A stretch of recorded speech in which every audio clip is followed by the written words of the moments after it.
हर दिन मेरा महत्वपूर्ण दिन है। अगर ये सोचकर हर व्यक्ति कार्य करे तो उसको जीवन में सफल होने से कोई नहीं रोक सकता।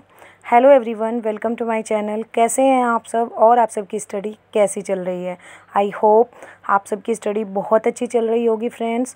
और आज की वीडियो में मैं शेयर कर रही हूँ अपना स्टडी रूटीन आप लोगों के साथ। जैसे कि आप सब लोगों ने कमेंट में बोला भी था, मैंने कम्युनिटी पोस्ट किया था और आप सबसे पूछा था कि आपको किस टाइप का व्लॉग चाहिए, आपको स्टडी रूटीन चाहिए या फिर जो करंट अफेयर्स से रिलेटेड वीडियो थी या फिर सिलेबस से रिलेटेड।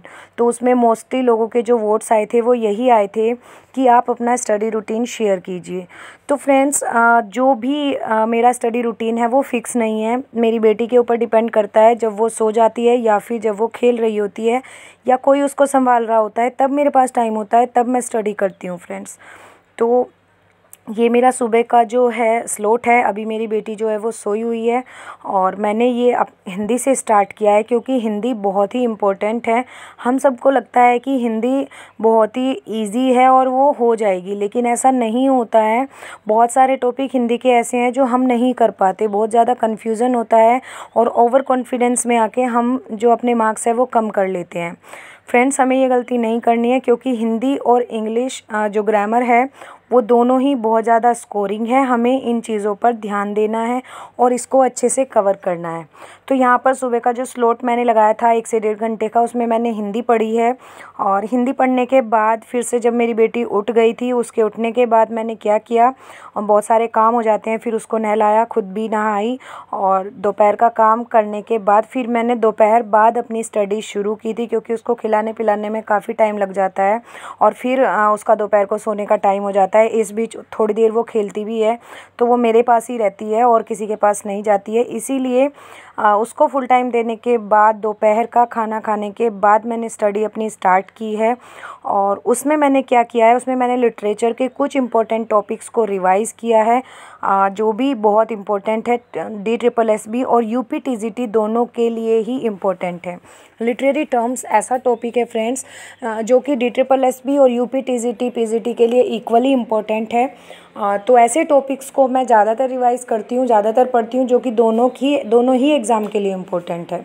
तो ये दोपहर बाद का मेरा जो स्लॉट है, इसमें मैंने पढ़ा है लिटरेचर, जिसमें कि लिटरेरी टर्म्स को मैं रिवाइज़ कर रही थी। और रिवाइज़ कर रही थी क्योंकि ये पहले मेरे पढ़े हुए हैं, अब मैं इनको रिवीज़न कर रही हूँ। क्योंकि जब हम रिवीज़न करते हैं तो हमें पता चलता है कि पिछला हमारा कितना लर्न है, कितना हम भूल चुके हैं।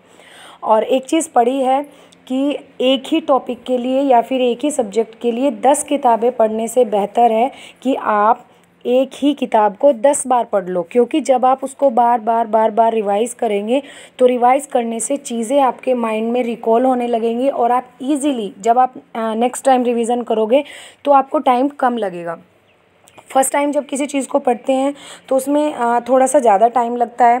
सेकंड टाइम जब पढ़ते हैं उसमें थोड़ा सा उससे कम लगता है। लेकिन 2 से 3 बार पढ़ने के बाद जैसे ही आप पेपर को ओपन करते हैं तो टॉपिक्स जो हैं वो अपने आप से रिकॉल होने शुरू हो जाते हैं और आपको पता चल जाता है, अच्छा इसमें ये है, ठीक है, ओके, ये हो गया। तो जो माइंड है वो अपने आप से लेने लगता है कि हाँ, ये चीज़ें मैंने पढ़ी हुई है। तो फ्रेंड्स, आज की स्टडी टिप यही है कि रिवीज़न सबसे ज़्यादा किया जाए, DSSB हो या UPTGT PGT हो। और एग्ज़ाम जो है अभी तो कुछ पता नहीं है कि कब तक होने वाला है, लेकिन सितंबर तो हमारे पास है ही। सितंबर में अगर एग्ज़ाम होगा तो अगस्त, और ये जुलाई भी आधा बचा हुआ है, लगभग 10 दिन बचे हुए हैं जुलाई के। तो ये मत सोचिए कि टाइम कम है, अभी कैसे स्टार्ट करें, अभी भी आप स्टार्ट कर सकते हैं। पेपर फर्स्ट पर ज़्यादा ध्यान दीजिए और उसके जो सभी टॉपिक्स हैं उनको अच्छे से कवर कीजिए। हिंदी, इंग्लिश और रीजनिंग 3 सब्जेक्ट ऐसे हैं जिनको हम अच्छे से कवर कर लें तो हमारे जो मार्क्स हैं वो इजीली अच्छे आ जाएंगे। और मैथ्स और जीके जो है उन पर भी अपनी जो पकड़ है वो अच्छे से बनाए रखें, जिससे कि जो हमारे मार्क्स है वो पेपर फर्स्ट में काफ़ी ज़्यादा आ जाएं और पेपर सेकंड में जो 40% का क्वालिफ़िकेशन का जो एरिया बनाया गया है उसको कंप्लीट कर लें। ठीक है ना, जो क्राइटेरिया उन्होंने रखा है 40% का क्वालिफाई करने का, उसको कंप्लीट कर लें और थोड़े बहुत ज़्यादा जितने भी मार्क्स आ पाएँ। तो उसके लिए रिवीज़न सबसे ज़्यादा ज़रूरी है फ्रेंड्स। और रात में मैं स्टडी नहीं कर पाई थी, तो ये ही 2 से 3 घंटे की स्टडी जो थी मैं एक दिन में कर पाई फ्रेंड्स, और वही आप लोगों के साथ शेयर कर रही हूँ।